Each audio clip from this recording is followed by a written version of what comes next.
When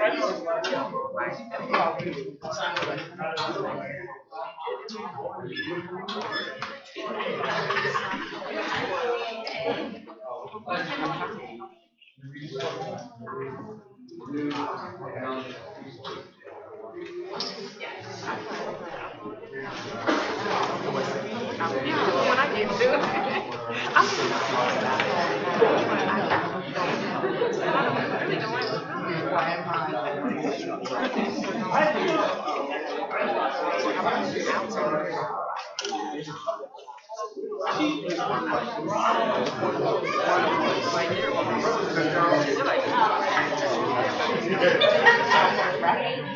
Nobody could see him hitting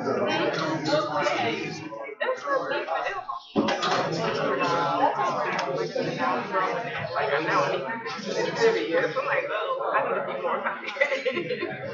I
Jamarius Sleeper seems like an hour again.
Good evening, everyone.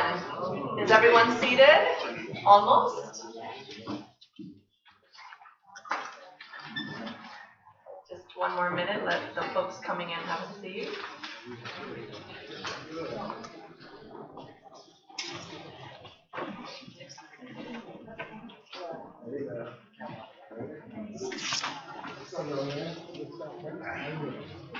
Thank you all for coming to the At-Large Forum. It's definitely the first of the political season.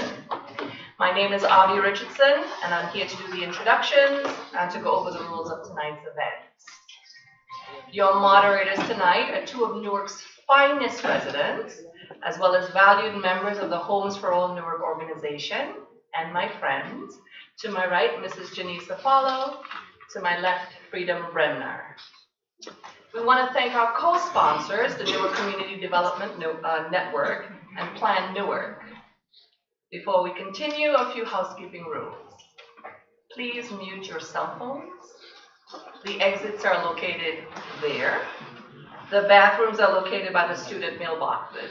If you miss it, there's a sign that says restroom. Who is Home for All Newark? Well, we are part of a nationwide campaign addressing the housing crisis in the United States. We are renters, houseless people, public housing residents, and homeowners. We come from every ward, and we are on a mission to address Newark's housing crisis. Did you know that 78% of Newarkers are renters? Did you know while rents continue to go up, our incomes remain the same? Did you know an astonishing 88% of us live in neighborhoods at risk of displacement by increased housing costs? And did you know the federal administration has made draconian cuts in the HUD budget? Homes for All Newark works to protect, defend, and expand housing that is truly affordable and dignified for everyone in Newark. With that said, let's talk about tonight's ground rules. The candidates will have 2 minutes to introduce themselves, 1 minute to respond to the questions. John Goldstein and Walter Diaz are timekeepers. They are also members of the Homes for All Newark.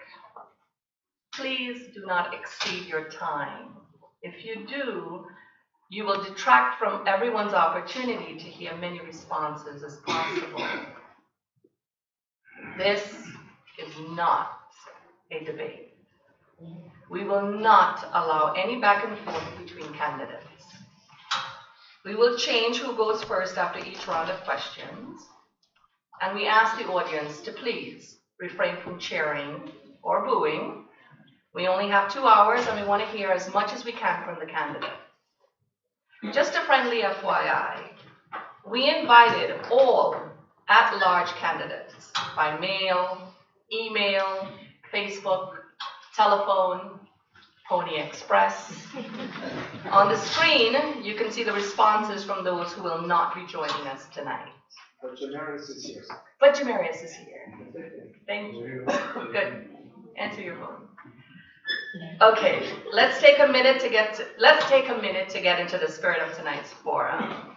Can everyone? The people who have not joined us? The people who have not joined us tonight are in the back of me. Okay. So while we're here, I'd like everyone to please stand.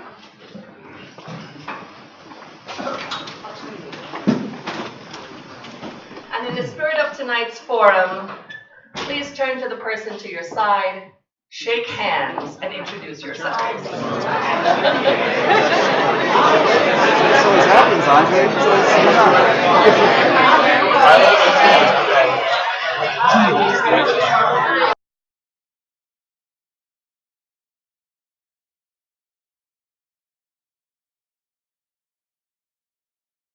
Got to know each other. Can everyone please be seated?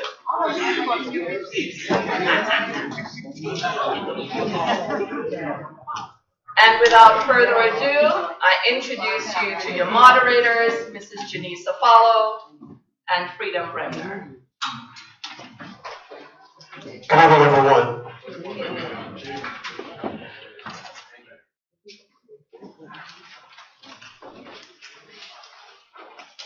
We have some people who are not in attendance. The first question will go to Helene Freeman. Do you support the existing rent control?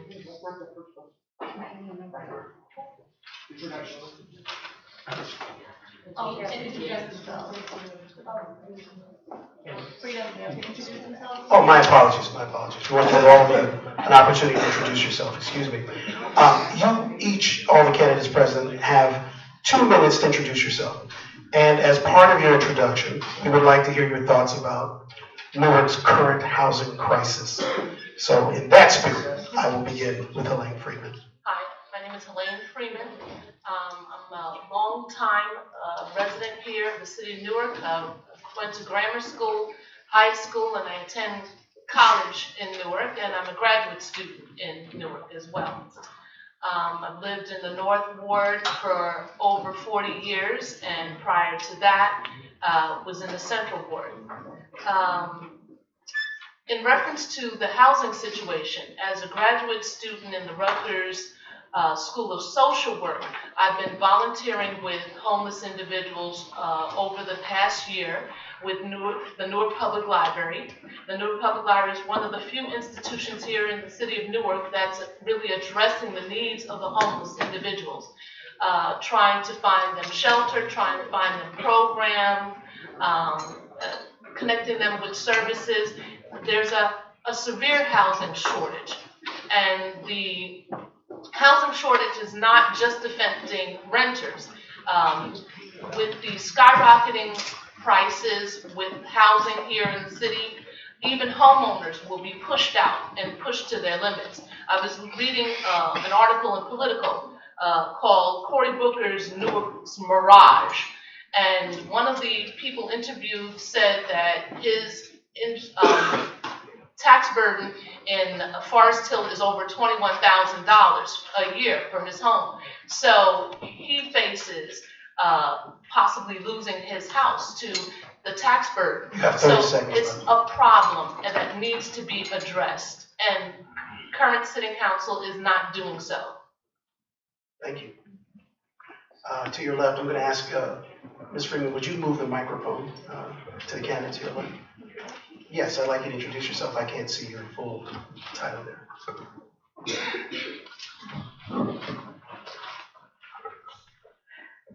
Good evening, everyone. My name is Shakima K. Thomas, and I was born and raised in Newark. I grew up in Dayton Street Projects and lived on South 16th Street for most of my time. My grandparents' house is still there, and currently my father is the owner. I'm also a homeowner in Newark. I'm a mom of a 3-year-old. I went to school in Newark Public Schools, Dayton Street Elementary. I graduated from University High School, and I also graduated from Rutgers University, Newark. So I don't think I can get any more Newark than that. I also work downtown on 18 Rector Street, Division of Family Assistance and Benefits, formerly known as the Division of Welfare.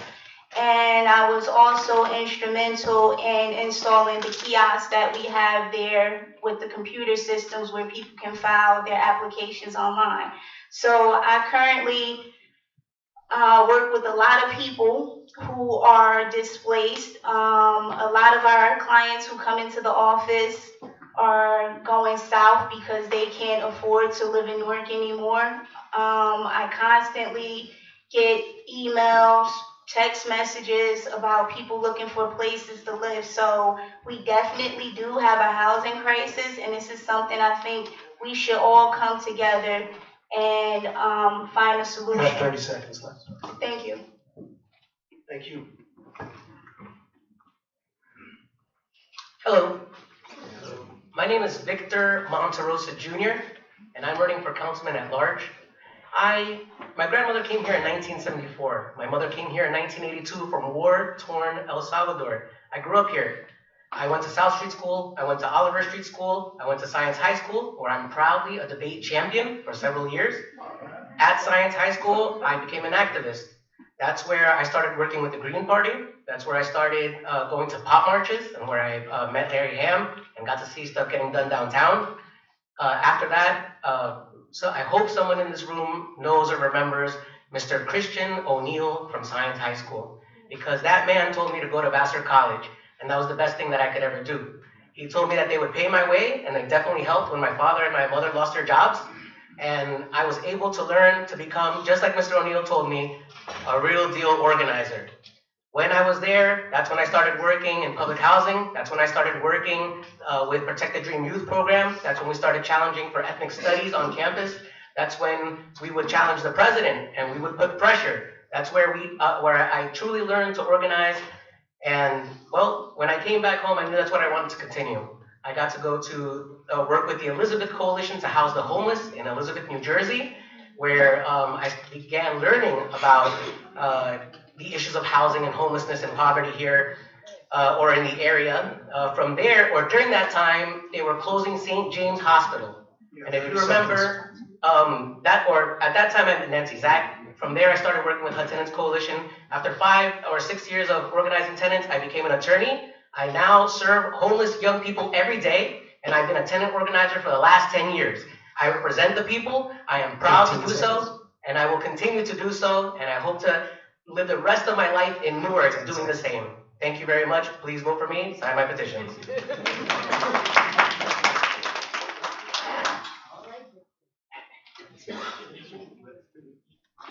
Good evening, everyone. Good evening. My name is Jamarius Nickerson. I am indeed a native individual of Newark, New Jersey, born here, raised here, bred here. I attended South Street School, Oliver Street School, honorary graduate of the University High School of the Humanities.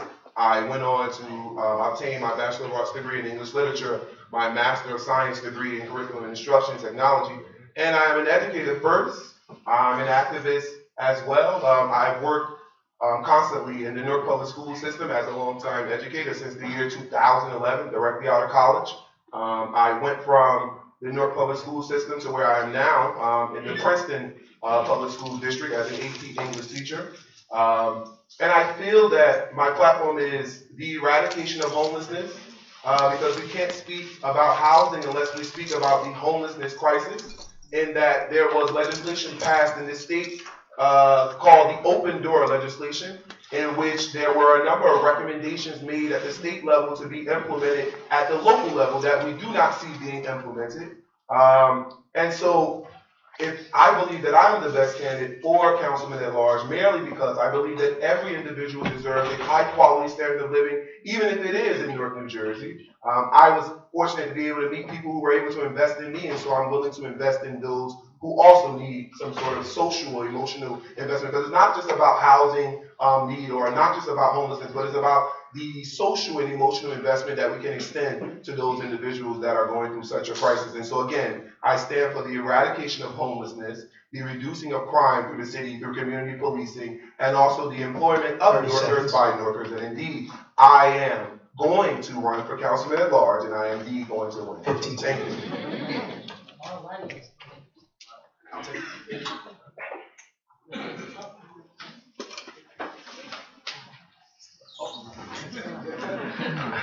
Good evening, ladies and gentlemen. How's everybody doing this evening? All right. My name is Dupre Kelly.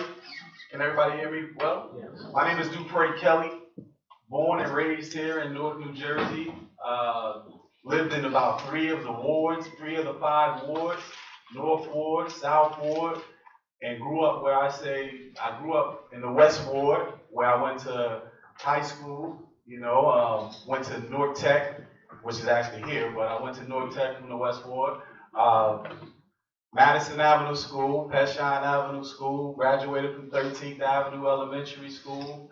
I was born in a hospital that was called Martland before it was called University, and a lifelong Newarker.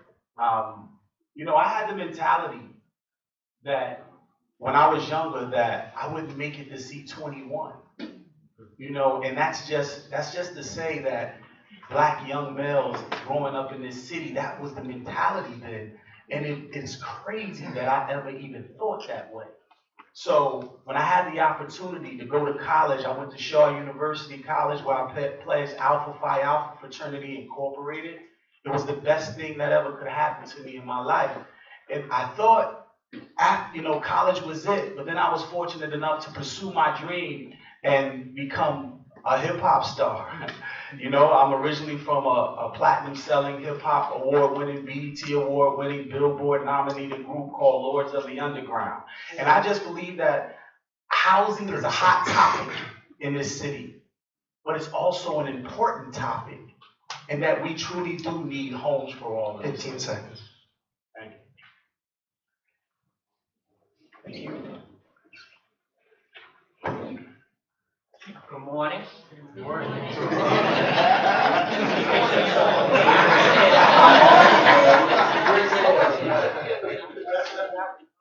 to Jackson, New Jersey held. The passion, the emotion that we all feel in this city. The anger, the frustration, and the pushback that we don't get in this city is the reason we are in the condition we are in. Because the people have failed to stand for accountability. I know I'm the one to push you all to the edge and force you to fight for what's right. Win, lose, or draw, I'm going to continue to push you to do that. The housing crisis in Newark and across this country is also in place because systems are failing and stealing. A family that is in crisis with their housing should be able to go to Essex County Welfare at any moment and get help. But that does not happen because they are stealing. The system does not work, and we can prove it. President Obama put in place the Affordable Care Act as well as a home preservation program. That if you are behind on your mortgage a year and a half, there is help there for you. And we sat back and watched wealthy families in Essex County get $60,000, $70,000, and $80,000 toward their mortgage while the rest of you suffer. We watch you go into landlord-tenant court with the worst judges in the country here in Essex County, with conditions in your apartments that are abominable. 15 seconds. And when I'm elected, I'm going to run them judges out of here. Amen. Thank you. Good evening, everyone. I'm Bessie Walker, former councilwoman in the city of Newark, former director of the Office of Community Action of Essex County, which handled shelters, which funded the need for tenant landlord issues, which funded a lot of food pantries, which reached out and helped a number of individuals across not just this city, but this county. As when I took over that office, there were a number of changes that needed to be made. I found out that in the urban cities, there was no education or no information being disseminated to folks. I changed programs around and started disseminating information to urban cities, and then I got called on the carpet one time. Why are you going there? I said, because suburban residents are utilizing these dollars. Urban residents need to utilize these dollars because they need them for the support of their families and their housing. We put together a senior citizen program that gave back windows, doors, repaired things in their apartment units. Those were things that are not there. I put together a continuum of care for the county of Essex on the first year that garnered them $450 million to help homeless, sheltered individuals in the county of Essex. My proposal was used by HUD across this country as a best practice model. On the state of New Jersey, I redefined monitoring and helping and utilizing the dollars to really serve more people in this county. So I'm running again for Councilwoman at Large in the great city of Newark, and I would love to have your support because I am a fighter and a hellraiser also.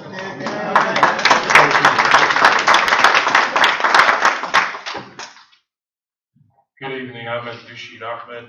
I am a born and bred, raised Newarker. I am a homeowner, a business owner, developer, educator, former educator with Newark Public Schools. I am pending retirement with Newark Police Department and currently working for the Essex County Sheriff's Department as a housing liaison. I am the person that puts the posting of foreclosure on these homes. In light of doing all of that, I take time out while I'm doing my job to do the better job, to teach people about short sale and how they can take their house, give it to their brother, their sister, their mother, whomever has adequate credit to keep their home until they could resurface their credit, get it together, and take their home back in 18 to 24 months. That's one dynamic of it. The second dynamic of it is Ms. Jackson talked about part of the Dodd-Frank legislation that President Obama put forth. And in that legislation, the indication was never made from the representatives of the 10th Congressional District that upon foreclosing on the property, that previous owner can write a letter to that financier indicating that the home has been sold and that they have to now remove that house from their credit report so that they can start over again. That's very important information, very vital information that the communities do not have. It should have come from Cory Booker, it should have come from Donald Payne, should have come from Senator Menendez, but it did not. And so the way that we can help the individuals of homelessness, the individuals of high rent, the individuals that are just displaced, is that the development inside of the municipality has to raise funds themselves. I'm sorry, you're out of time. Thank you. Thank you.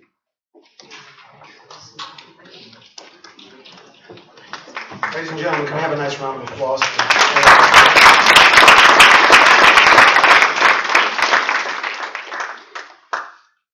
We're now going to begin with our first question for the evening.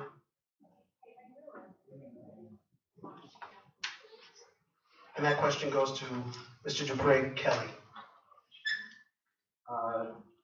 I'll read the question. Do you support the existing rent control ordinance? Why or why not? You have 1 minute to answer. Yes, I support the RCO. And the reason being is because I'm about the people of the city.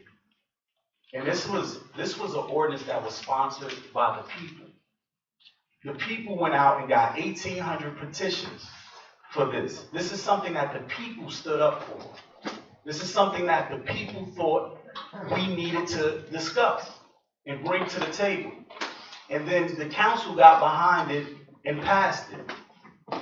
So, yes, I support it. Okay, thank you. Ms. Jackson, same question. I support a rent control ordinance that works better with tenants. Unfortunately, I'm not sure of the status of the current rent control ordinance because there have been so many changes. I have paid attention, I have gone to many meetings, and I'm not sure if our current rent control ordinance supports the things that we went out to get those signatures for. So I'm not going to say I support it because I don't know currently where it is. However, I do support us drafting a real rent ordinance that was originally done by a lot of work of Mr. Bill Goods and those in the room who have been championing for housing, and Nancy Zach and I don't want to start naming because then I'll forget 30 five seconds. people. But I think that currently, everyone that's a part of rent control needs to be brought to the table. And I know that that has not happened. Many in the South Ward that are renters, everybody needs to be brought as part of this, including people that live in low income. Thank you. Ms. Walker, would you like me to reread the question? Do you support the existing rent control ordinance? Why or why not? You have 1 minute. I'm too like Donna. I can't say that I support something that has been changed a number of times and you have no real completeness or wholeness to it. I would first like to take it, assess it, bring people to the table from all backgrounds, from the tenants to the landlords to lawyers that can help us organize and put together a comprehensive piece of legislation that will benefit low income, moderate income, market-based people. So 15 seconds. once I take a look at it and assess it, I would love to bring people together and advertise throughout the city of Newark. Come and join us. Thank you. Mr. Ahmad. I would answer the question this way. You can't support something that doesn't exist. And so, that being said, someone mentioned that the council got behind it. The council got behind it because they seen 1,800 signatures. That's why they got behind it. Minus the 1,800 signatures, you still would be talking to bricks. So if the people don't understand the power that they have, then this would be a reciprocal process. We'll be in this room and other rooms and other forums talking about the same issues 4 years later, and 4 years later, and 4 years later.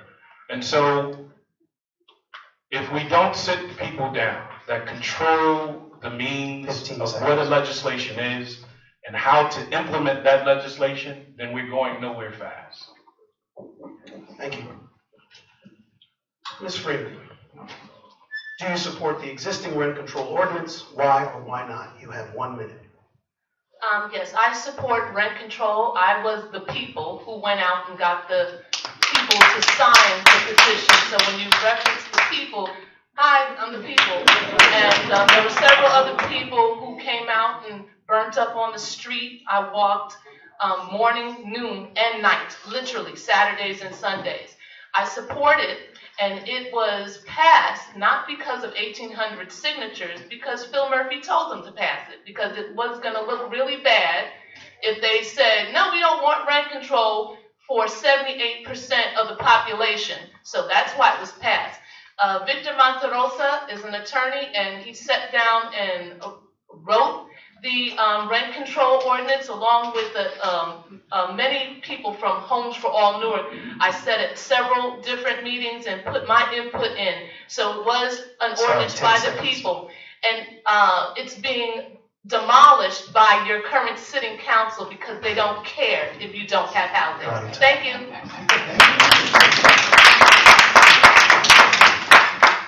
Ms. Thomas, do you support the existing rent control ordinance? Why or why not? You have 1 minute. Unfortunately, I don't support the current rent control ordinance because I don't feel like it was a collaborative effort. I don't feel like it brought everybody to the table that should have been at the table to work on it. I feel like it was done in a silo, so I do not support it because, like I said, it wasn't inclusive. And I think we should take a moment and sit down and try to schedule something where we can all rework it where it works for everyone. The renters, the homeowners, the city. So yeah, that's it. Thank you. Thank you. Mr. Monterosa. Well, as Elaine said, I was fortunate to be one of the people who wrote the ordinance. I can't say that I totally wrote it. There were a lot of suggestions from people like the New Jersey Tenants Organization or people who are very familiar with rent control ordinances across the state. Yes, I was one of the people who was able to pick up many of the signatures that were required. being not sure of the status doesn't make any sense. It's valid, it's law. What we need is the city to defend this. What we need is the city to put the forms up. It's important for us to know that there are rent abatements. If you don't have heat in your building, you can get a 45% decrease from the tax abatement. We should support that. We should also support the fact that if there is a hardship increase, your landlord has to notify you. And you also have to support that if your landlord wants to increase the rent, they must have conditions at 100%. That's what we got for you. That's what we did. That's what we did with you. That's what we did throughout the city. All 5 wards, all kinds of tenants. Rent control does not apply to subsidized or public housing. It applies to market rate, and we still included all kinds of tenants and homeowners. Thank you very much.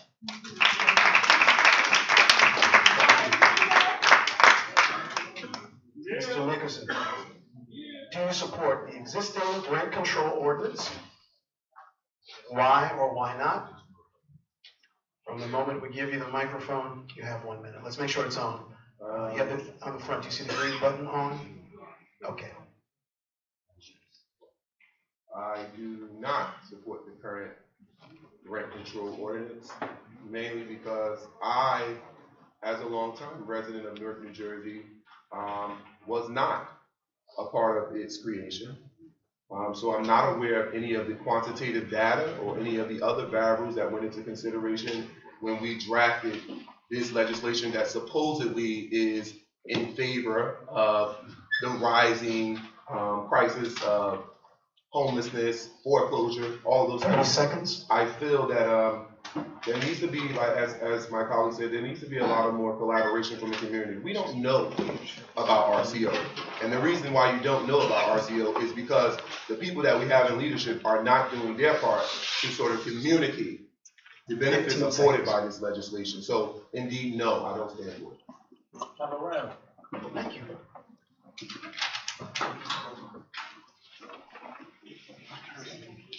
Question number 2. We will start with Helene Freeman. The question is, what do you see as the future for public housing in Newark, including Terrell Homes? Tell us about a personal experience you have had visiting a public housing project. You have 90 seconds for this question. Well, I've been in Terrell Homes, went there to petition for other candidates to make sure that we have actual representation that represents us, people who are concerned about the residents of the city of Newark. My problem with the Newark Housing Authority and its intertwining with the city of Newark public officials is that these structures are sound. If you look at Terrell Homes, if you look at the project on South Street, it's the same development by the same architect that if you go to the Kearney-Harrison border, there is a project. And that has green grass and trees, it's maintained. There's a wait list to get into this building. It's the same buildings that exist here in Newark. It's the same as Baxter Terrace that was torn down, razed to the ground. We're being put out and we're being bamboozled. We're being given a story. Oh, well, they're not sound and we got to close this down. If they want to close it down to sell it to a developer, they can be maintained, they can be redeveloped, and they can be as sound and as beautiful as it is in Harrison.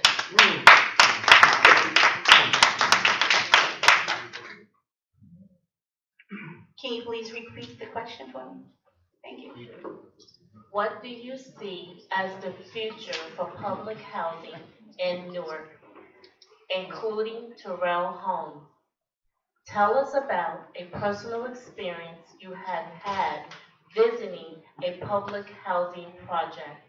You have 90 seconds for this question. Well, I actually grew up in public housing. So I think the future of public housing should be that we maintain it for people who can't afford to provide that basic need of shelter. Like I said earlier, I work for the Division of Family Assistance and Benefits, and people come down to the office and they're always in need of of shelter, and they're always being shuffled around, and they're always looking for a place to live. So the future of public housing should be something that's protected by our city council people. And also, I want to talk about Carmel Towers and how the woman who owned it, she wanted that place to be for people without homes. And unfortunately, that wasn't protected. And a lot of people lost their homes and they were displaced. So the future of public housing should be on the agenda 30 seconds. for our city council. And also, we need to put into place protections so that people will always have that basic need that can't provide it for themselves. Thank you. Terrell Homes has a very fond place in my heart. It is a place where I have been able to organize for several years. I've been able to flyer there when I was the community coordinator over at Ironbound Community Corporation for that area.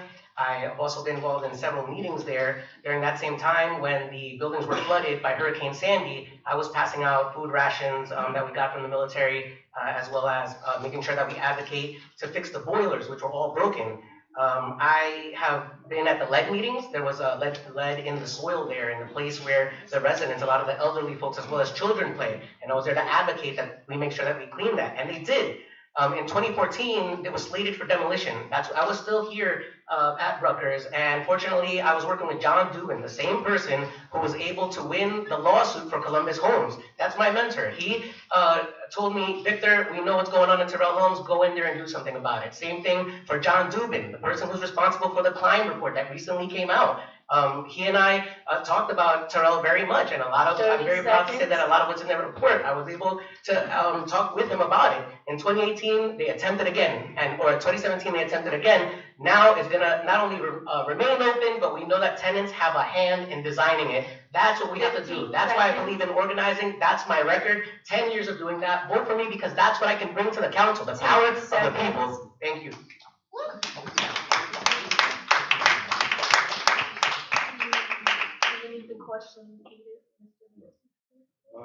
I think as a person who also grew up in public housing, that when we demolition Newark Housing Authority sites, what we fail to take into consideration is that not only is it just a financial matter, but there are people who have invested years of their lives, their family members, their cultures inside of these housing sites. For the outside world, it's seen as a place where people are lazy. People don't want to pay market rent. People aren't able to, stay up with this standard quality of living. But that is not the truth. There are human beings living even in Terrell Homes, and inside every last one of those Newark Housing Authority sites. I encourage all of you to come out to the Board of Commissioners meeting that is held by the Newark Housing Authority, and you'll see those same people come forward and tell their stories about how they live in conditions that would never exist in no other part of the state. But they exist only because they feel that our people who live there are unable to communicate for themselves. They don't matter. They're not aware of the sort of benefits that are afforded to them basically through the misconception that none of them pay taxes. There are working people living in affordable housing. What are we talking about? So I feel that we need to get that narrative recorrected, and no site should be torn down without investing the members of the community who actually live there. You have outside people making decisions. I'm sorry, your time. Thank you. Thank you.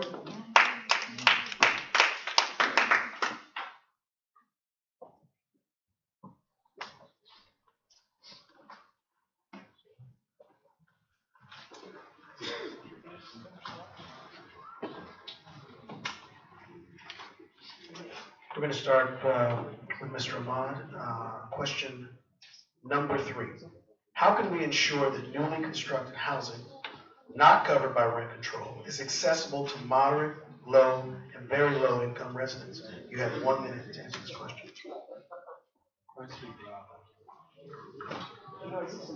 The only way that the accessibility can be given to moderate, low, very low, or non-existent individuals in our city is that the legislative body of the city has to control and have to develop an economic base. The money, we can't wait for grants from Trenton, and sure enough, we're not going to get anything from the federal government.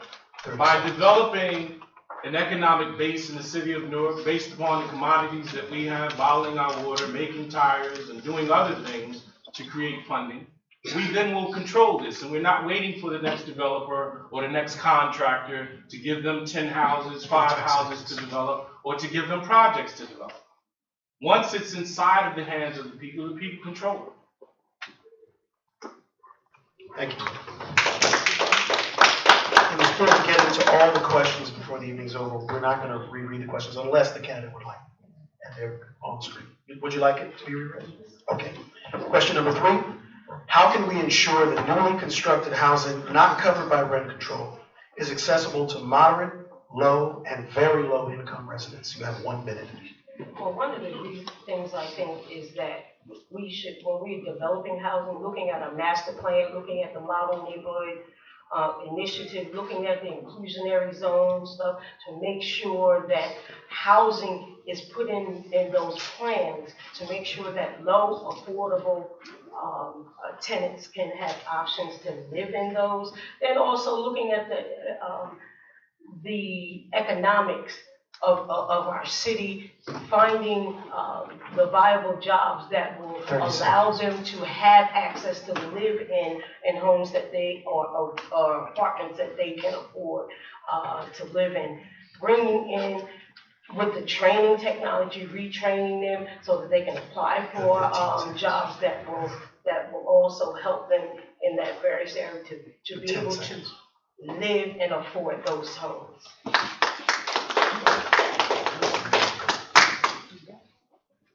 Unfortunately, quick answers to complex questions. First of all, we need to have some adequate inspectors in our city that when any housing goes up, it's inspected. I visited the seniors at 140 Spruce Street, and the floors are sinking already, and that building has not been open 4 years, and that is a low-income structure. So that would be the first thing. Second of all, we have to get some elected officials who aren't on the Flim Flam, Shim Sham kickback team, that every time a construction company comes in and decides they want to kick into the affordable housing bucket, they'll do that versus putting up adequate housing. I will never say affordable housing because people begin to think that that's affordable for everyone. We have to learn the adequate terms. Affordable housing, you have to make double the salary that they are requiring, which for most of us will be $125,000, so that doesn't apply to us. Low income is the way to go until we get higher pay in here.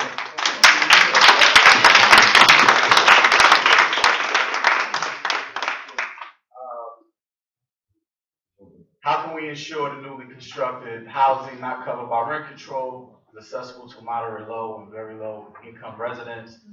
I believe that, like she said, this is a complex question for a short answer, right? And when we have these developers come in, we have all of these ordinances, the ISO and things that have you, where they get to opt out. And when they opt out, they have to pay a heavy fine. They put this fine into a trust.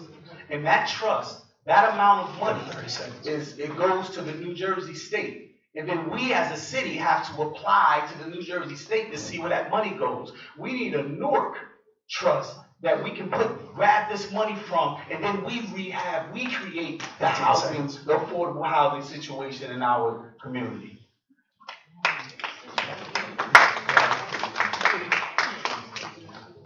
Mr. Nickerson, would you like me to reread the question? I think I can understand it. I want to make sure you're right. I want to agree with Donald Jackson in that I do not feel that that's a simple, it's a simple solution to ensuring quality housing for all. But however, I do feel that we have an obligation to pressure those that are in leadership to put in place the legislation that sort of keeps those developers who are coming in from sort of opting out, that sort of reinforces the notion that if you're going to build here in Newark, a percentage of those units that you build are going to be for affordable housing by our terms. Not by terms that you make up and variables that you create, but by our terms.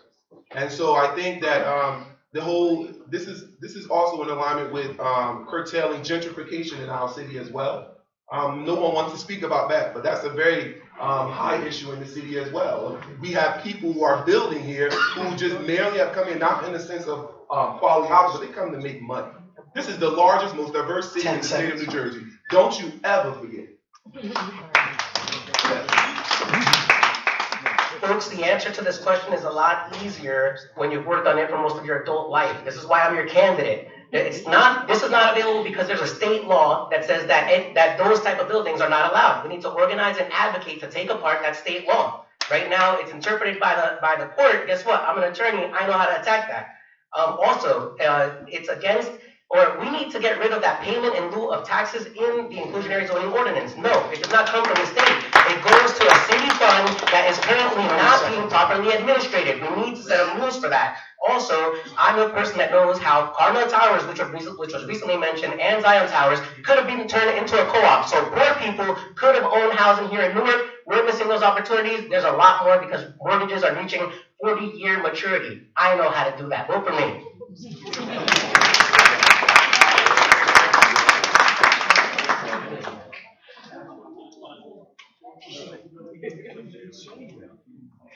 Okay, I think we need to go back to the table and renegotiate our current inclusionary zone ordinance where only 10% of the housing in these newly constructed buildings, well, 10% actually isn't enough, because if you have 200 units, that means only 20 of them will be affordable.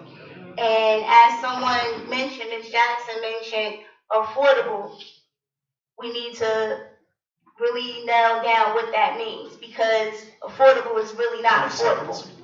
And also we need to support the increase in minimum wage so that people can afford to pay their rent. Like I said, I work down at 18 Rector Street, people making $8 an hour, affordable rent is not affordable for them, and they're struggling to survive.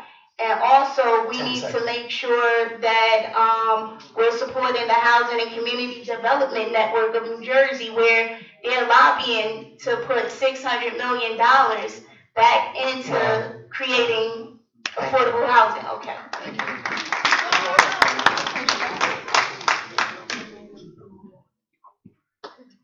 First of all, cities don't make housing.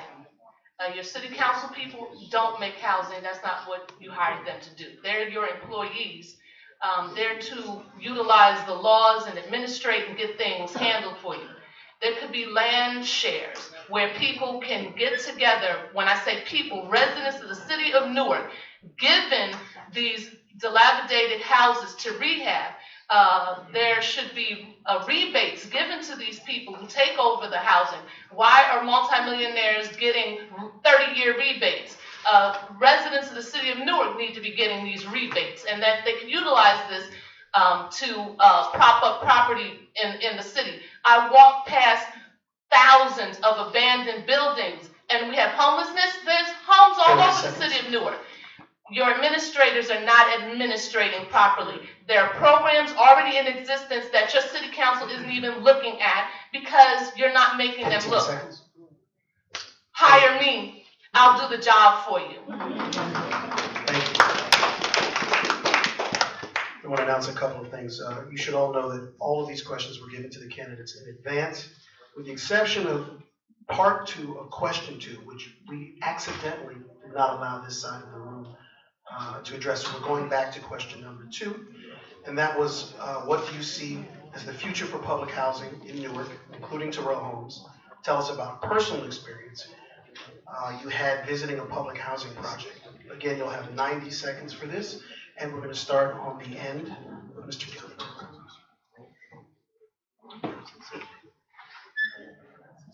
Well, the future of public housing, I believe that we need to create a system. And when I say we, I'm talking about Newarkers and stakeholders and elected officials, and everybody needs to come to the table to create a piece of legislation that allows renters to become owners. And what I mean by that is that You have people who lived in Terrell homes that I've known for 30 years or more in other public housing, lived there for a long time of their life and just renting.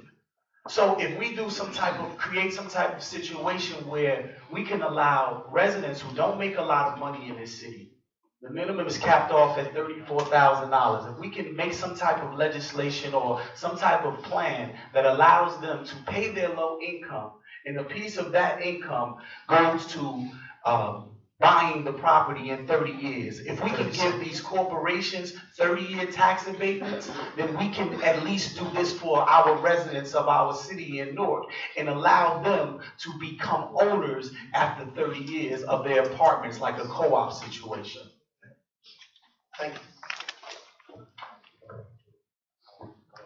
The future of public housing on the current federal track will no longer exist in 10 years, particularly in the state of New Jersey, if we don't follow what they're doing in New York. We are too quiet in New Jersey. We are extremely in a coma in Newark, with the exception of a few. But we are in a coma in Newark. They don't even know we want public housing because we have said nothing for years. I was a part of putting the team together at Stella Wright in 1997 when they wanted to close that, to ensure that all the residents that moved got their phone bill paid, got their security deposit, got their money for PSE&G, because at that time they wanted $500 to $1,500 deposits for people to turn their lights on who were coming out of public housing that never had an account before. So the future of public housing continues to be dismal in Newark because we allow the Newark Housing Authority to steal, they allow them to mismanage, they have not made repairs to units, and we sit in a city right now where our city council, mayor, and board of housing authority allow units to continue to be boarded despite the fact that people have been on that list forever, including myself. So until we begin, Newark, and this is going to be the answer to everything, to start saying something and shaking some trees, they're going to continue to abuse us.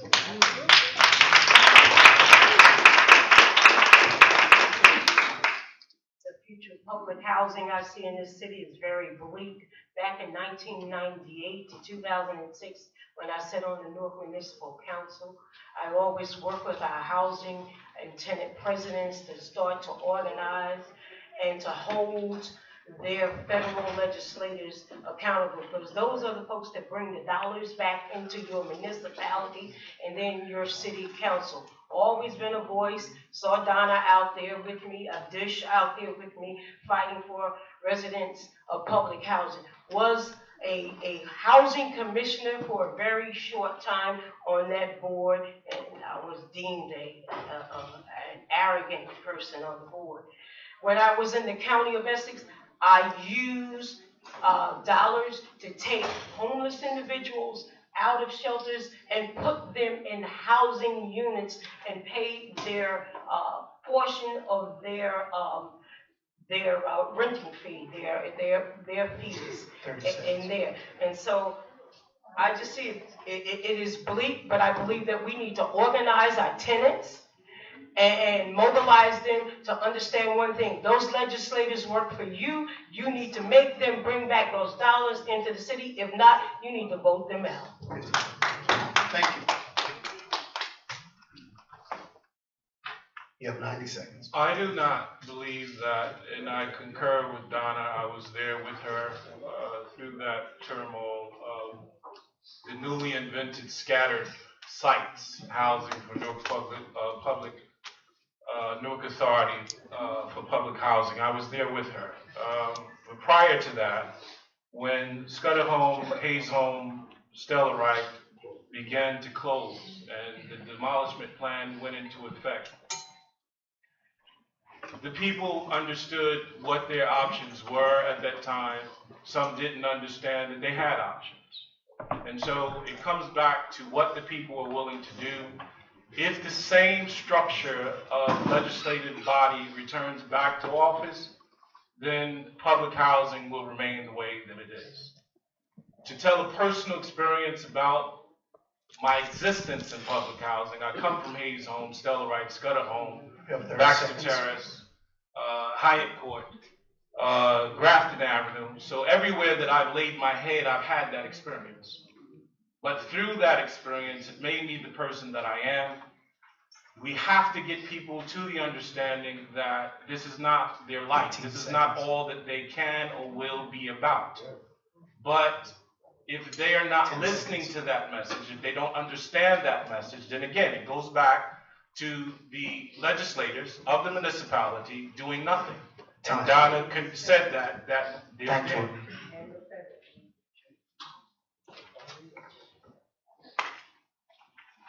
Now that we're back on track. Question number 4. How do we ensure that planning and zoning board members are qualified to make decisions that exempt projects from the master plan and the zoning code? You will have 1 minute to answer the question, and we will start with Ms. Thomas. Okay, I'm gonna be really fast with this one. We can ensure that planning and zoning board members are qualified by requiring them to attend trainings and teaching them about the master plan and the zoning code. If they aren't informed and they don't know, then there's no way that we can expect them to be efficient in doing their job. So the answer is very simple: training and development, and making it a requirement. 30 seconds. I'm going to ask Ms. Betsy Walker. First of all, you should have a resume from them to ensure that their background is in those areas that are needing planning and zoning. And if they do, then you should train them what the laws, what the ordinances are on the books, give them training, send them to more development of training so that they can make a full impact on that planning and zoning. I'm going to ask Mr. Nickerson. Well, would it be a little remiss of me to ask that those same members not only be subjected to prerequisite training, but also that they be subjected to some sort of questioning from the community about their knowledge of the master plan and the zoning code.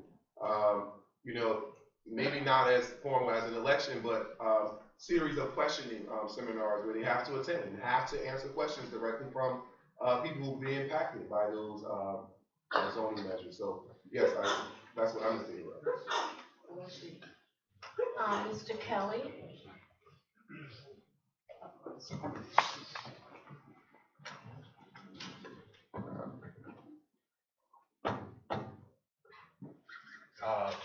I agree with everybody that's on the panel. I think that we need training, and I just think that we need to partner with our local educational facilities like Rutgers and all of our facilities here, so we can have certificate classes and places that they can go get their certs. And I'm talking about Newarkers, not just bringing someone from the outside, but Newarkers. We need to train them so they can properly become, zoning board members. So I definitely agree with everybody that it definitely takes training, but let's train our own and use our educational facilities that we have in our city to help, assist with that. Thank you. Ms. Freeman? Yes. How do you ensure the planning board and the zoning board? You get rid of everybody that's sitting on the planning board and zoning board right now. They're just a bunch of cronies. They don't have any experience or any background. You don't have to train them and send them to school. They're appointees. You take the power away from the mayor and the council to put cronies on the board. There are people right here in the city of Newark with degrees in master planning and urban and regional planning that live here right now, and you bring them on, have a resume, as Mrs. Walker stated, and they are vetted by the community. The same hellfire that we're going through to petition and come on board, let them get some petitions signed. And that way they come aboard, they turn in their resumes. This gets rid of the cronies, this gets rid of the phonies, because they're not going to want to work that hard to be on a board where they don't get paid. Thank you. Ms. Jackson. Okay, so I hear you want to take the pay away from them, so you're right, that may take care of that, right? Currently, they do get a stipend, so I'm kind of with you on that one. That might, I might not have to say anything else. Take the stipend. Yeah. I agree, though. We need to really look at some urban planning, because the way we throw these 7-Elevens and everything up on this corner, and you wake up in the morning and you got a building right next to your house. We, like I said, as a community, have got to start demanding some things, and it's just time to shut it down. Next 7-Eleven you see being built, I dare you to stand in front of it. Mr. Monterosa. I agree. We have to make sure we check resumes. When people are appointed to these positions, they go before the council. I would vote down anyone that I don't think is adequate for the position. Of course, we need training. That's very important. But we also have to venerate the city's master plan, which is the guide to development in Newark. Changes should only be allowed when there's meaningful input. Spot zoning should not be allowed. Spot zoning is illegal.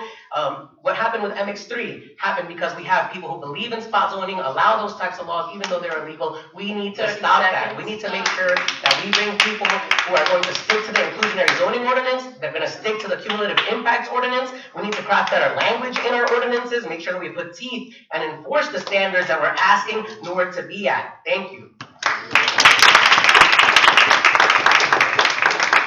And the final person is Mr. Ahmad. Well, it's simple. Take the power away from the mayor. It can't be an appointee structure. You're usurping the authority within the structure. I agree with Ms. Freeman. They're well-educated, well-versed individuals within our municipality to assume these positions. As far as the master plan and the zoning code effects are, I think that the structure of them, again, has to come from the majority of the people. You can't sit 10, 15 people in the room and they decide what's going to happen to 286,000 people. It's insane. So based upon those things changing, I think that it'll be more effective.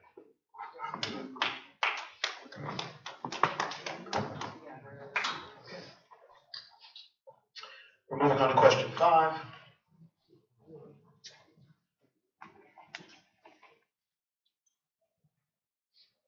I'd like to start. It's a good one. Yes, it is. I'd like to start with Mr. Monterosa. Are you for or against Amazon HQ2? What impact will it have on housing in Newark? You have 1 minute. I'm against bad development. If we move forward on bringing a multi-million-dollar international corporation to Newark, we have to be certain that we conduct a serious cost-benefit analysis. Amazon is getting $2 billion in tax incentives from Newark, in addition to $5 billion from the state, and has paid $0 in federal taxes last year.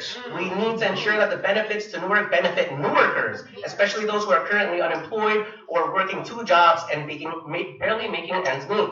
Amazon's HQ2 promises to bring approximately 50,000 jobs with it, in addition to a range of 70 to 110 indirect. This is going to impact Newark. We need to make sure that half of those jobs go to Newark residents. We need to make sure that 25,000 jobs in the headquarters reach the senior executives, maintenance staff, and everyone in between. We need to make sure that we have 15 seconds. Given the growth of the population, we have homes for all, strong and safe neighborhoods that are being funded, as well as better education and making sure that we have these better jobs that are going to allow people to support their families.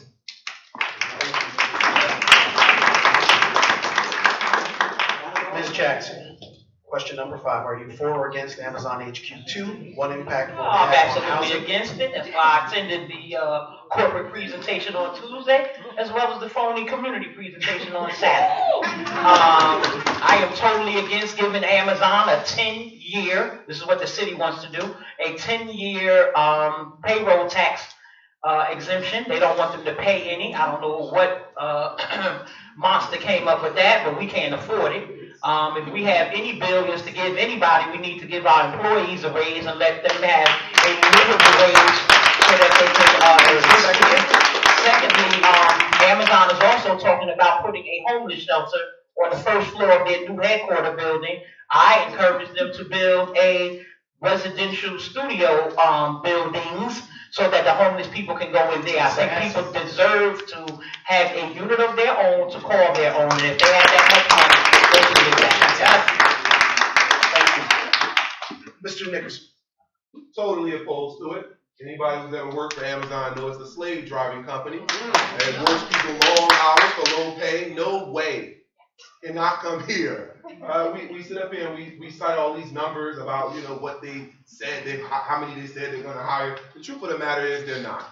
They're going to import workers from other cities outside of Newark, going to pay them those low wages and send them on about their way. So no, resounding no. Ms. Freeman. Here's the thing. Amazon coming in sounds like a great deal because the Reverend Baraka has anointed it so and comes up with these flowery terms. But Amazon, there's no control. If you want to see what will happen, look at Nutley when Roche shuttered and left, okay? If you want to see what's going to happen, all you have to do is look at company towns in Michigan where there was shuttered. That's the type of thing that happens when you let a creature like that come in. If they come in, it has to be with better controls, and 50% of the employees definitely from the city of Newark, and those $100,000 a year jobs, not the little low-paying nothing jobs. That's the difference. Thank you.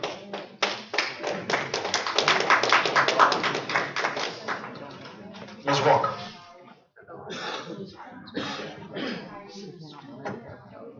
First and foremost, no. Today I picked up the suit against Amazon that's been filed, and I'm going through that suit. I spoke before the municipal council earlier this week and asked many of them questions. Of there seemed to be the only one that knew something or could answer questions was Councilwoman Cheneyfield Jenkins. But in that particular package that I picked up today that I'm going through now, all of the other cities that are vying for this are showing their proposals and laying out the financial pieces of that. The devil is in the details. We need to look at that financial structure and see how it will impact on our city, the residents, what it's consisting of bringing into our city. What are we offering them besides giving them $2 billion that we can't afford to give them? Giving them a free payroll tax freeze for years that we cannot, when we can't pay per diem workers in the city. So I'm looking at the whole detail of that package, and I haven't, but I'm We're out of time. Sorry. Mr. Bond. Just looking at the last 4 years of my tax bill, $5,600 in 2014 and a little bit over $7,800 now present. Just looking at that. And that's 2 houses. And so looking at Panasonic come here, no jobs. Looking at Blue Cross Blue Shield come here from Florham Park, no jobs. So this will be the 3rd punch in your face? Yeah. Really? Okay, so 30 seconds. you're basically telling me that I'm going to give $1 billion corporation more tax dollars from my pocket. You're telling me I'm going to do it. You didn't ask me. You did not ask me. And you said 10 years. This is what we're going to do. On the promise that 50,000 jobs are going to come here. So unequivocally, no. Thank you. Ms. Thomas. I am 100% against Amazon HQ2. As a homeowner, I don't want to have to pay for them being here. I'm tired of paying for corporate North, period. And the jobs that we get are menial labor jobs. I've also worked for Amazon part-time, and it is slave labor. And those are the jobs that they will give us.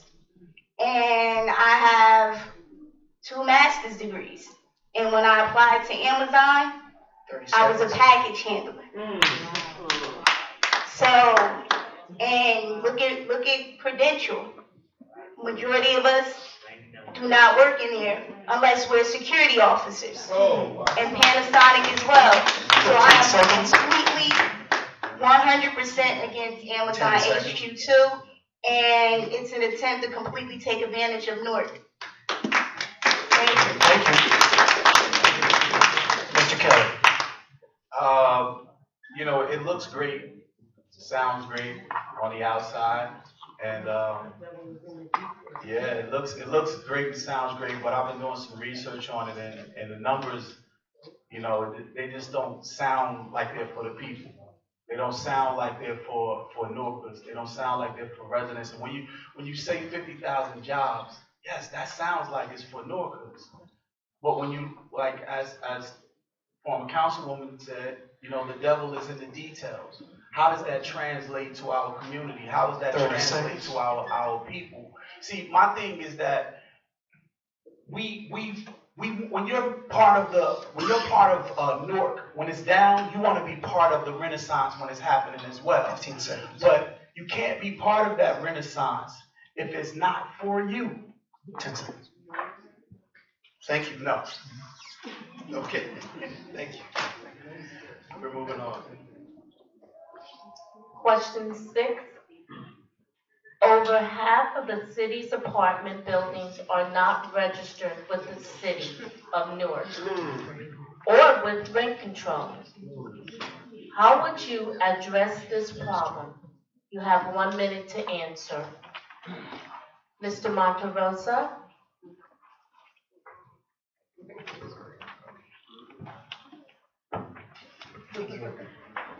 Landlords have interactions with the city constantly. It's a shame that we don't know what the rents are right now or where what units are being registered. Because landlords pay taxes, right?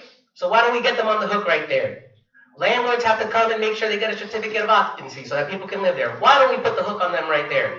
If landlords register with a clerk, and not with rent control, why don't we get them at the rent control's office, or at the clerk's office, or vice versa? The job is not being done right now. We need to make sure that the different departments in City Hall are talking to each other so that we would be able to address this problem. That's how we're going to make sure that we register all these units. Mr. Kelly? I think that we need to strengthen our code enforcement. Our code enforcement and maybe have them partner with the quality of life task force that is currently in our police department. If they claim that it's not enough people in the code enforcement, then let's build a unity between the task force and the code enforcement so they can go after different situations and make sure that these landlords are registered within the city, you know, so we can have this. Thank you very much. Ms. Walker?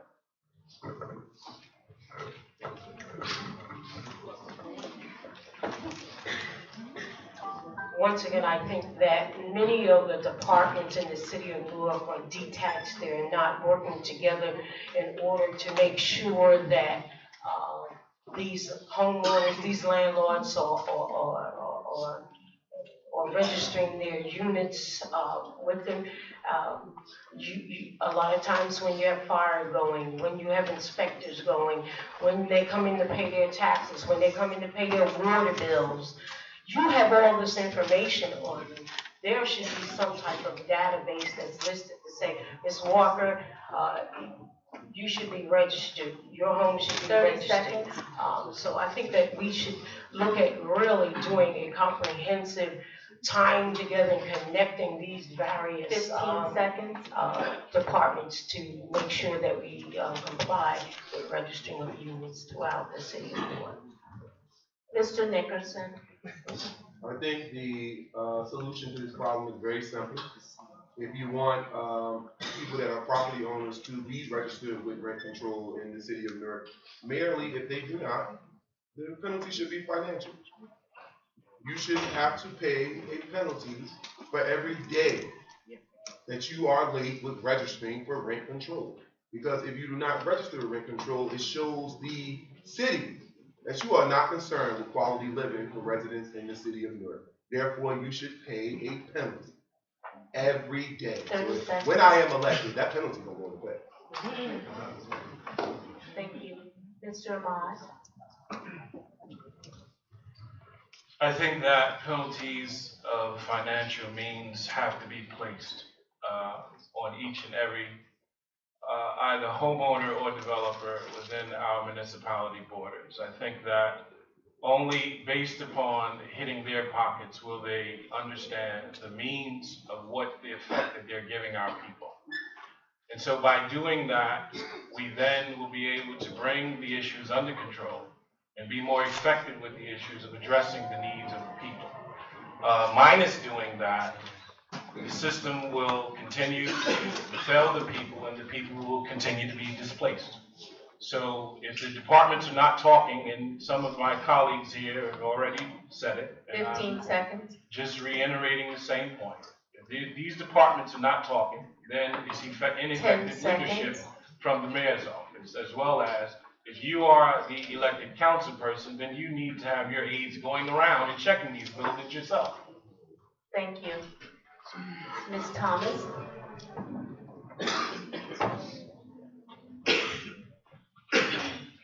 I hate that. Answer a question with a question. First of all, how did this problem happen?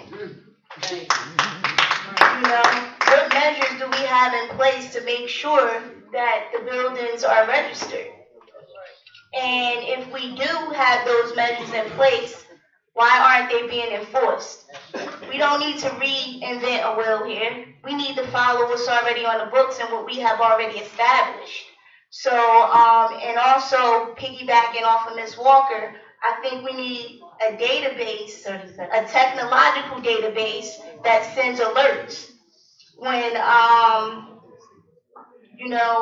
registrations are due, or when there's a new person taking over a property. 15 We seconds. can definitely program a database to do that and an alert to pop up and somebody to monitor 10 that. So seconds. we definitely need to leverage our technology. Ms. Freeman?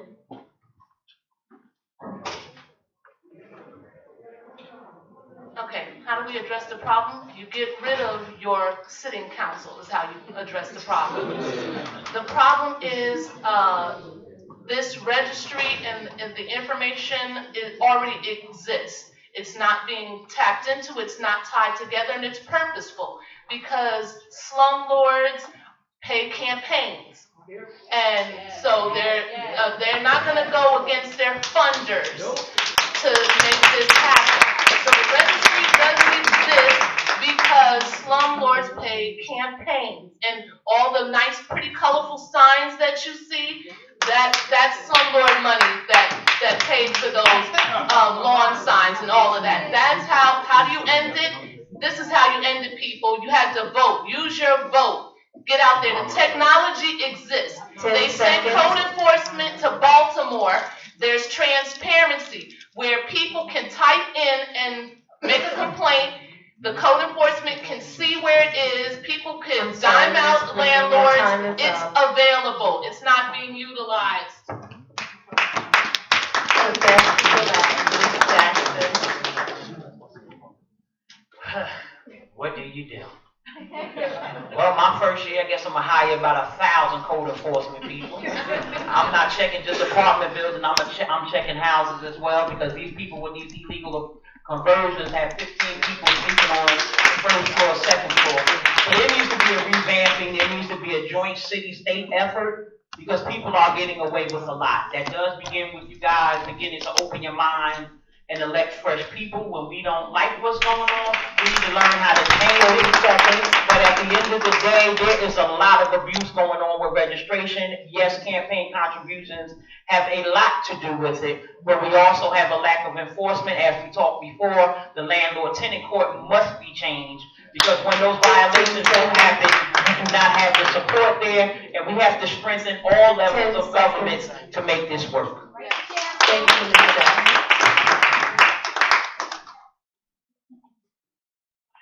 Question number 7. A significant number of residents lacked heat and hot water this winter. How would you strengthen the city's code enforcement department? I'd like to start first with Mr. Ahmad. Each and every home, each and every apartment inside the buildings, I would make the owner stay within the borders of that house or that home for that entire winter. Not doing that, they will serve 30 days in our lovely convenient jail. That will be step 1. Step 2, fine starting at $5,000 will begin based upon 30 seconds. The non-remittance of each and every violation within the structure of that house or that building. Thank you. Mr. Nickerson. I think the first measure is to, again, have those same property owners actually living in those dwellings where there is no heat or hot water.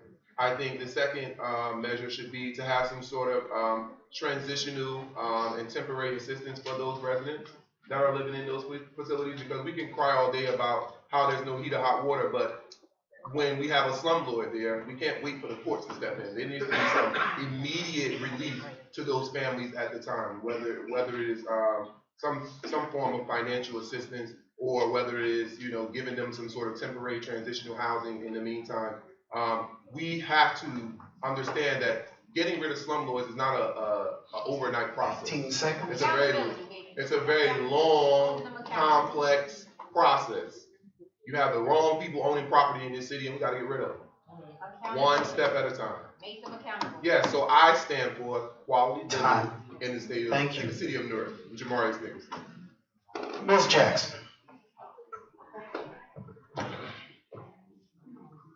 Well, as I said before, we first need to take a page from New York. While we are so afraid to step out and rally and hold press conferences in front of our buildings with these atrocious conditions, to put these landlords, aka mostly the Jewish Federation, on blast, because they are most of the owners, and we should not be afraid to challenge them. And I don't know where this fear came from us in this short time.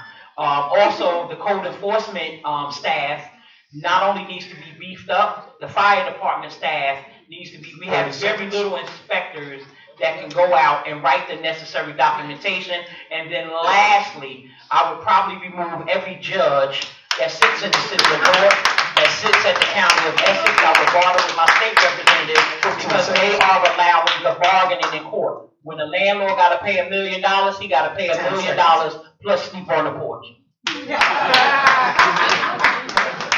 Ms. Thomas.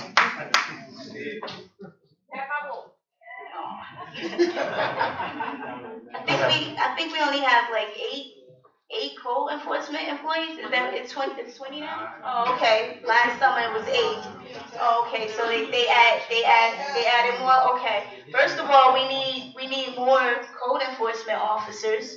And they need to be trained, and they need to be out there utilizing their technology. Last year, when they came and sat at our neighborhood meeting, they had these iPads where they were tracking the issues with buildings and residential properties, but they haven't really utilized it. And some of them don't even know how to use the iPad. So I think that's like a complete waste. So we need to retrain them. We need to add more people on the department, and we also do need more fire inspectors. And residents lacking heat and hot water is real, because people have come down to my office and I've shared resources with them where they can file a complaint against landlords. So when we also have to stop here at the time. Thank you. We have to work together to help the residents. Mr. Kelly. Just like I spoke about earlier, we definitely need to strengthen our code enforcement. And I believe by doing that, we can utilize what we already have here. We have a quality of life task force that is in the police department, and I ask, what are they doing?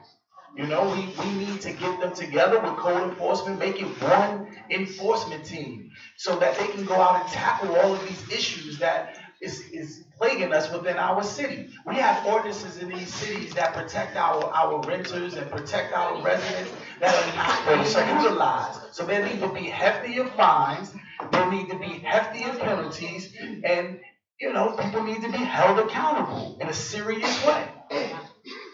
Thank you. Ms. Freeman. First of all,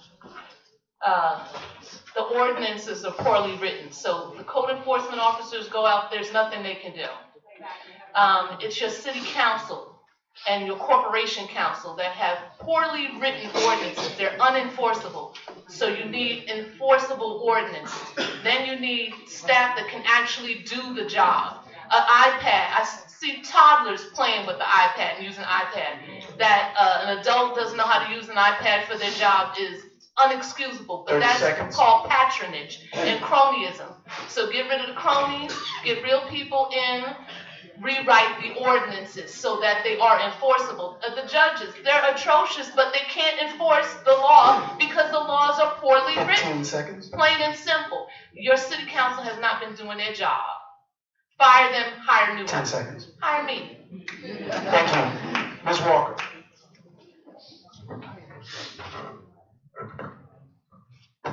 I concur with a lot of the replies that have been given. First, increase the amount of inspectors on both shifts, day and night, out there, because the night becomes the worst part of them. So we need to have more on the evening shift to answer those calls. Finally, to also increase the fines so that they are substantial, so that landlords know that, wow, $5,000, $2,000 more that will be coming out of their pockets will cost them. I think they'll be more inclined to that. And then work with, you got to change the structure in the courthouse so you can get these landlords into court much faster than what you're doing now with them. And then teach people how to utilize the system to make people aware. Some people sit in the cold and you don't even know that they're there. So we need to publicize. We're here to help you get in the system. Thank you, Ms. Walker. All right, moving along to question number 8. Oh, I'm sorry, Mr. Monterosa, forgive me.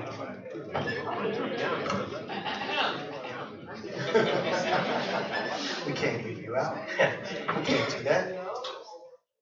The city's code enforcement department needs more employees and therefore needs needs a lot of funding. We must look at models. I was impressed by Union City. I travel courts all across the state. They cite and collect efficiently. We need regular housing meetings as well, because if the council was doing their job, they would know about the conditions that were going on. We also need to put in more code enforcement because we'll get a significant return on investment, because the citations will generate revenue. What we need is for the prosecutor not to forgive these problems. When we were at 1 Court Street and there was that huge hole in the backyard and seniors were paying for parking, we had to get the prosecutor to stop forgiving this. And we only did that by organizing tenants. I hear a lot about changing the RCO. That can't happen for 2.5 years. I hear a lot about getting rid of judges. That can't happen unless the administrative office of the courts get involved. I mean, that's outside of our municipal power. We also have to make sure that government and civilian officials, police officials are deputized to do the same. Thank you. Moving along, we have question 8. How would you ensure real community engagement before legislation comes before council? You have 1 minute to answer the question. And we're going to start with Ms. Freeman on that question.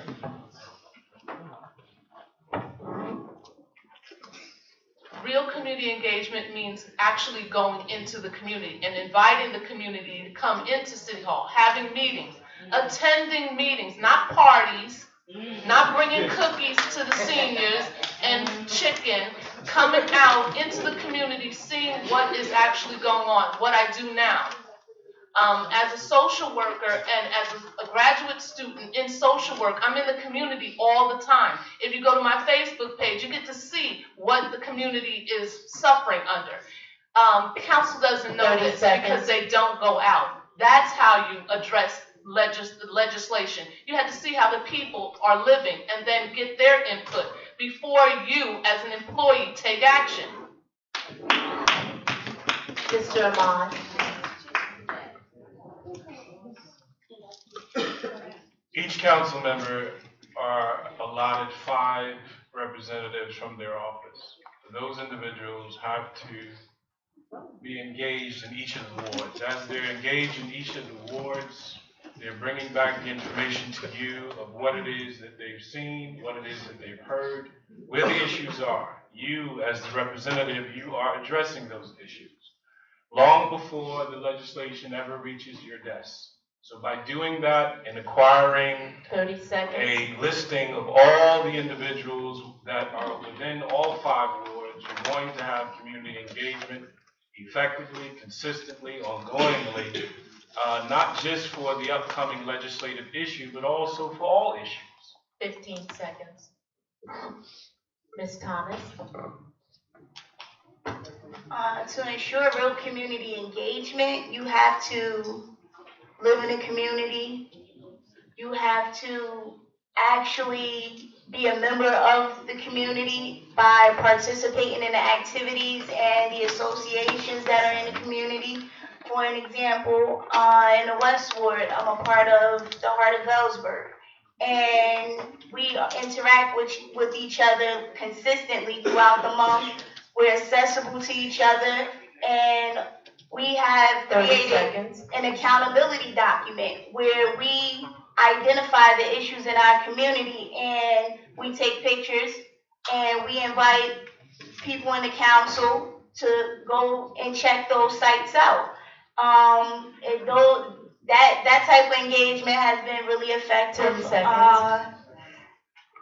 But yeah, you have to be a part of the community. And even working on Rector Street, I get to hear stories about Ms. Thomas.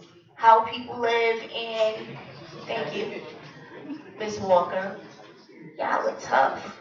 We have just a short time to answer the question. One of the things, there are a couple of things that I would do. I would have numerous informational sessions throughout all wards at least 2 to 3 times a year. I would also utilize the cable station on 78 to have an informational station, maybe a half an hour to inform people of information. And then I would put information on the website. And a lot of times, just like they do campaign literature, a lot of times, real important stuff you need to mail through to people's homes. 30 seconds. Mr. Monterosa. With no boasting, I'm very proud to say that this is what I've done the most in my life. I've engaged people. And I have to say that right now I've been very happy with the last 2 months because I've been able to engage people right in the community. I've been at Broaden Market. I've been at several public housing and low-income housing complexes. I've been knocking on doors and talking to people. And what I love about it the most is that they're welcoming me back. I've been there. They know me, and they're telling me what's going on, and I know how we can change it. And we continue organizing people. I'm a staple gun-wielding door knocker. I've been attaching flyers to trees. I've connected throughout Newark. For everyone that says that the rent control ordinance was developed in some fly-by-night, some exclusive group, 5 words, 85 people at our first meeting, public housing, subsidized, market rate tenants, homeowners. Those are the people who are at that meeting. I and a part of so many people in this room worked on making sure that we got those people to be engaged. I've done this with A500, RCO, CCRB, the master plan, path to school plan, I'm connected to the schools, I'm connected to the church's spokes. This is what I do, put an organizer on the council. Ms. Jackson. Real community engagement comes in many ways. You have to know the block groups. You have to know the unofficial block groups. You have to know the parent meeting. You have to know the unofficial parent meeting. You have to know the laundromat talk. You have to know the barbershop question. You have to know the supermarket lingo. You have to know the coupon corner. And all of those things together will help you do legislation. Those are the ways to communicate with people. Everybody's not going to come to a community meeting because they feel like they've heard it before, even if it is a very serious legislative issue. So we have to go into those unconventional places to get the word out. So I would do that for something that's in legislation, because we don't understand the impact of the things that are going on the local, state, and federal level. All right, Ms. Jackson. Mr. Nickerson? I think the way that we can ensure real community engagement is by being aware that this is the 21st century. People no longer read as well as they would years ago. And no one's attention span is as extensive as it was years ago. So we have to use the 21st century platforms that exist, such as social media. Would it be remiss to have us city council legislation posted via social media in form of a poll or in form of a live Facebook Live or Facebook discussion group? I mean, why not? This is the 21st century, and so we must use 21st century methods. I am indeed an advocate, an educator, and I believe that our system is outdated. If it's not working, fix it, and fix it well. Thank you. Mr. Kelly? I just believe to ensure real community engagement, we have to first come out of our cultural silos within this city. You know, it's like 5 different cities in this one city. So first we have to come out of that, and then you can only effectively make change in the community if you have your boots on the ground. You have to be involved. You have to be in the community, because if you're not in the community, how do you understand what the community people are talking about, the issues that they are going through? You know, and then what I would do when I'm elected is what I'm going to do is I'm going to make sure that the people on the council with me, that they have to be at those meetings, because it's not about a ward, it's about the entire city, because we will be at large. 10 seconds. Thank you. Question number 9. We're going to start with Ms. Walker. Over 40,000 eviction cases are filed in Essex County each year, yet very few residents have legal representation. How would you remedy this problem? You have 1 minute. You won't start until you get the microphone. I'm going to ask everyone to please, let's have one voice. It is important that the candidates are able to answer the question and everyone can hear. Thank you. First, I would try to seek to, once again, you have to get into the community and you have to raise the consciousness and awareness of what laws we have to help tenants know their rights while going into court. Then you need to I think that there should be a special office of community liaison to share information and to help residents that are in situations navigate the system. Then we should be able, as I did up in the county of Essex, I used to have Essex Newark Legal Service. I used to give them dollars to help fight the tenants that were being evicted and help them get short cause to stays to stay in their unit, and also give dollars to help them get back into their units. So there are various remedies. As I said, I would use the legal aspect of it, education as a part of it, as the awareness, and put an office in City Hall to help them navigate the system. Thank you, Ms. Walker. Mr. Monterosso. The city needs to establish a guaranteed right to counsel for tenants. This is the way that we will ensure that tenants are not going to fall through the cracks. Everyone needs a lawyer. Everyone cannot afford a lawyer. At this moment, the Murphy administration has made this a priority. If we get funding to do this, we need a lawyer with a good relationship with the free legal service organizations in the city and throughout the county, throughout the state, so that they provide our Newarkers with good legal representation. Essex Newark Legal Services, where I have worked I have interned as an attorney, is barely able to represent tenants. Oftentimes, all we could do is educate tenants about their rights. What needs to happen is that people should have a guaranteed lawyer when they are in court. We need to do this with several other organizations that will help people with mental illness, families with children, and also hopefully expand so that it isn't only the very poorest, but several more Newarkers who would be able to benefit from Time. those lawyers. Thank you, Ms. Monterosa. Ms. Jackson.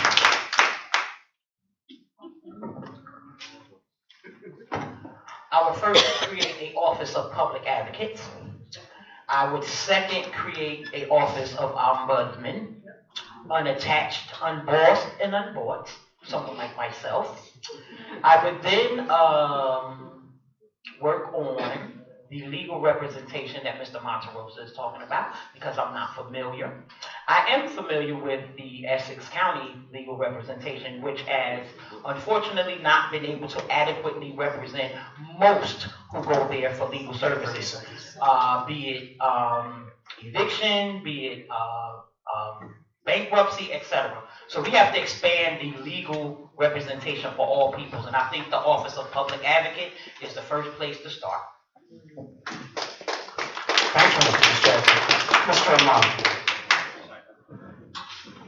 We'll wait for the microphone.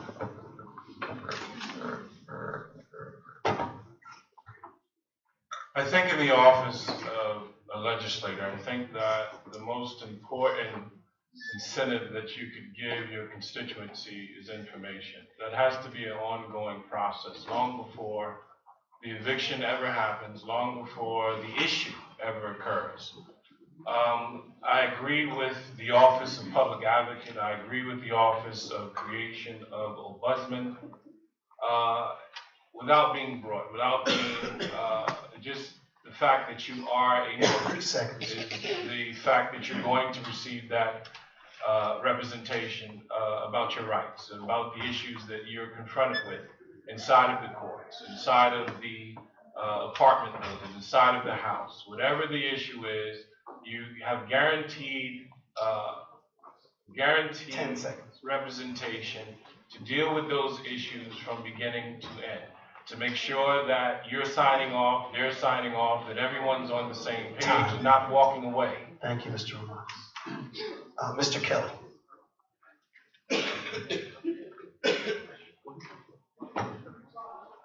I believe that we need to figure out a way or find a way to make our marketing and promotion of our services that are due to our residents in Newark. We need to make people more aware. There's so many great things that happen in this city that nobody knows about.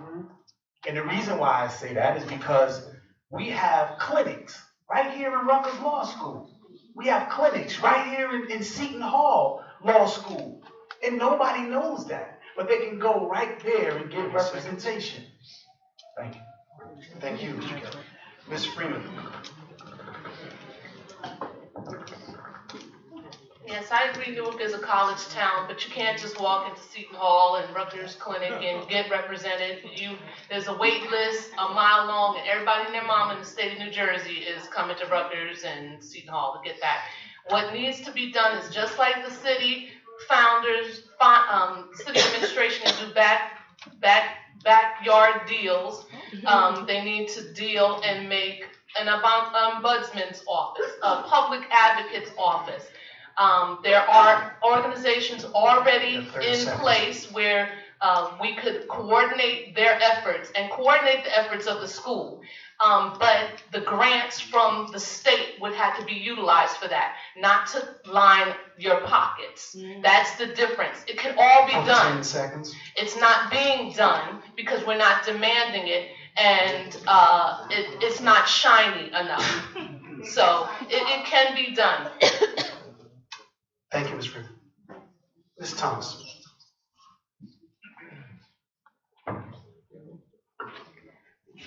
I like the idea of the public advocate office. I think that's something that could be really effective, but it also does have to be a collaborative effort with different organizations in the city working together on this problem. For example, in my office, we probably, there's 40,000 eviction cases, and yeah, it's a county office, so they all come to my office. And unfortunately, when I do refer them to legal services or Rutgers or Seton Hall, like Ms. Freeman stated, they can't help them. So people are forced to live on the streets or move to other states with a relative. So we definitely have to make this a collaborative effort if we're gonna solve that 15 problem. seconds. And I do think the public advocate office would be something good. And then we have Gibbons right here, one of the top law firms in the country. We should be going to them and asking them to represent people pro bono. Time. Thank you. Thank you very much.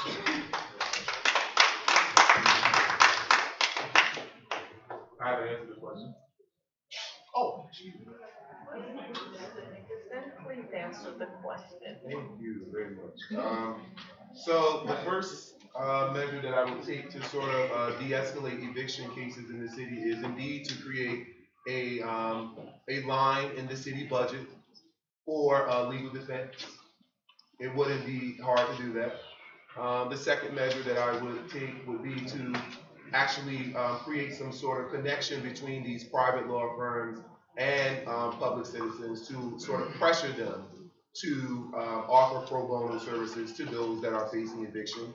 And we can do that through tax incentives and other financial incentives that exist. And lastly, through, of course, educating tenants about their rights as tenants. Because the language of leases today is finagled to sort of entrap individuals. So a person with a basic education can't understand a lease agreement in the city of Newark today. It's just impossible for them to do. And I'm speaking that way as a person that has a master's degree. You can't understand the language of a lease, and it's a way that you can use that language to deceive tenants today. So again, my three measures are indeed in favor of quality housing. Time. Thank you very much. We've actually reached the end, and we want to thank all of the candidates.